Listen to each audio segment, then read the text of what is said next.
Sir साहब, आपको क्या लगता है इस तरह से जस्टिस एजाजुल एहसन का मुस्ताफी हो जाना, गुज़श्ता रोज भी एक इस्तीफा सामने आया था, किस तरह से सूरत हाल को देख रहे हैं आप? देखिए, पहली बात तो ये कि ये बहुत ही गैर मामूली किस्म का जो है वो की खबर है और बहुत गैर मामूली डेवलपमेंट है। जस्टिस एजाजुल एहसन साहब का इस्तीफा दे देना, जो कि चंद माह के बाद चीफ जस्टिस बनने वाले थे और उनका अच्छा खासा लंबा टेन्योर था और वो सीनियरिटी लिस्ट में तीसरे नंबर पर भी हैं। तो इससे एक चीज तो यहाँ होती है कि इख्तलाफात जो हैं वो सुप्रीम कोर्ट के अंदर, जजेस के अंदर इख्तलाफात इस हद तक बढ़ गए हैं कि शायद कुछ जजेस को लगता है कि वो अब काम नहीं कर सकते। और दूसरा ये है कि मुझे आज जाहिर है, आज का जो वाकया है या आज की ये जो डेवलपमेंट है, इसका ताल्लुक जस्टिस मुजाहिर अकबर नकवी साहब के इस्तीफे के साथ भी है। और इसके अलावा मुझे ये लगता है कि जनरल परवेज मुशर्रफ साहब का जो कल फैसला है, इसका ताल्लुक किसी न किसी तरह उससे भी हो सकता है। अब लेकिन एक चीज तो साबित होती है कि खुलकर जो है वो ये इख्तलाफात सामने आ गए हैं। देखिए, आज जस्टिस एजाजुल एहसन साहब जो है सुप्रीम कोर्ट जुडिशल काउंसिल के इजलास में भी नहीं गए थे और उसमें भी इन्होंने शिरकत नहीं की थी। तो ये बात तो तय है कि एजाजुल एहसन साहब जो है वो उनका अपने साथी जजेस के साथ या उनके साथी जजेस का इनके साथ इख्तिलाफ तो मौजूद था। अब हम ये भी देख रहे हैं कि बावजूद इसके कि नया कानून आ जाने के बाद, प्रैक्टिस एंड प्रोसीजर बिल के पास हो जाने के बाद, 3 जो सीनियर मोस्ट जजेस हैं वो आपस में मुशावरत के बाद बेंचेस बनाते हैं। लेकिन पिछले काफी अरसे से एजाजुल एहसन साहब से मुशावरत भी नहीं की जा रही थी बेंचेस बनाने के लिए। तो एक तरह से और किसी भी अहम बेंच में उनको शामिल नहीं किया जा रहा था। अभी आप देखिए, हाल ही में कितने इंपॉर्टेंट बेंचेस बने हैं। 6 रुकनी बेंच भी बना है, 7 रुकनी बेंच भी बना है, 5 रुकनी बेंच भी बन रहे हैं। फिर इलेक्शन से मुतालिक 3 रुकनी बेंचेस जो हैं वो भी समाप्त कर रहे हैं। आपको कहीं पर भी एजाजुल एहसन साहब नजर नहीं आ रहे थे। एजाजुल एहसन साहब को या तो एक तरह से वो अहम तरीन बेंचेस का हिस्सा नहीं बनाया जाता, कि बावजूद इसके कि वो तीसरे नंबर के सीनियर मोस्ट जज थे।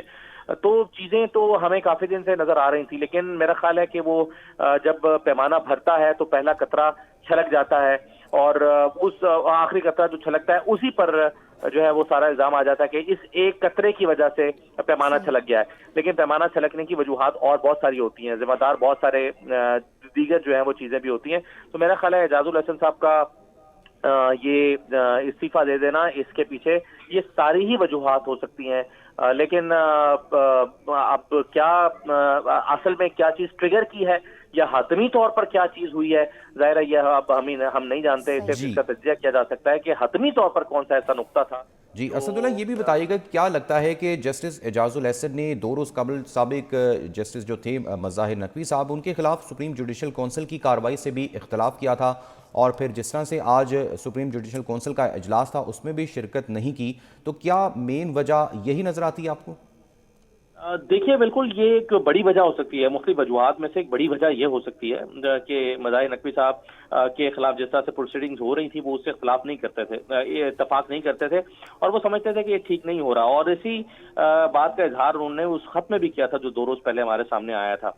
अब जस्टिस एजाजुल एहसन साहब का इन चीजों से इत्तफाक ना करना और फिर उनके खिलाफ होने वाले एक सुप्रीम जुडिशल काउंसिल के इजलास में भी ना जाना, और कल फिर हमने देखा, अब देखें कल बहुत सारी चीजें हुई। अब हम जानते हैं जाती तौर पर कि उनके पीछे मामला क्या चल रहे थे मुज़ाहिर नकवी साहब के, लेकिन बज़ाहिर ये कह दिया गया कि जी उन्होंने घबरा के छोड़ दिया है, उन्होंने अपनी मराहत हासिल करने के लिए छोड़ दिया है। मुज़ाहिर नकवी साहब जो हैं उन्होंने उन पर इल्जाम साबित होने वाले थे इसलिए उन्होंने छोड़ दिया है। लेकिन इन सारी चीजों से एक और जज जो पाकिस्तान के में सुप्रीम कोर्ट में तीसरे नंबर के जज हैं, वो इन सारी बातों से इत्तफाक नहीं कर रहे थे, उन सारे तथ्यों से या इन चीजों से कि जी वो इस वजह से छोड़ रहे हैं। वरना इन इल्जामात का सामना एजाजुल एहसन साहब को तो नहीं है। उन्होंने सुप्रीम कोर्ट का चीफ जस्टिस भी बनना है और अच्छे खासे लंबे वक्त के लिए बनना है, शायद 1.25 साल का उनका टेन्योर था और चंद ही महीने रह गए हैं चीफ जस्टिस बनने में। तो अगर तो महज इस जो है वो नुक्ते की वजह से या इस इख्तिलाफ की वजह से उन्होंने ये इस्तीफा दिया है, तो फिर मैं समझता हूं कि उन्होंने एक बहुत बड़े उसूली मौक़िफ़ की वजह से इस्तीफा दिया है। वरना अपने उन यानी चीफ पाकिस्तान में कितने चीफ जस्टिस हैं, चंद होंगे, उंगलियों पे गिने जा सकते होंगे। इतना बड़ा ओहदा सामने आपको नजर आ रहा हो और आप इस्तीफा दे दें, ये आसान फैसला नहीं है और ये इस तरह से नहीं हो सकता कि किसी मामूली वजह से ये किया गया हो। माजी में भी हमने देखा बहुत सारी चीजें हुई। एजाजुल एहसन साहब के खिलाफ पूरी कैंपेन चली थी, गैंग ऑफ 5 कहा गया, इनको करप्ट टोला करार दिया गया, सियासी जलसों में इनके खिलाफ नारे लगाए गए।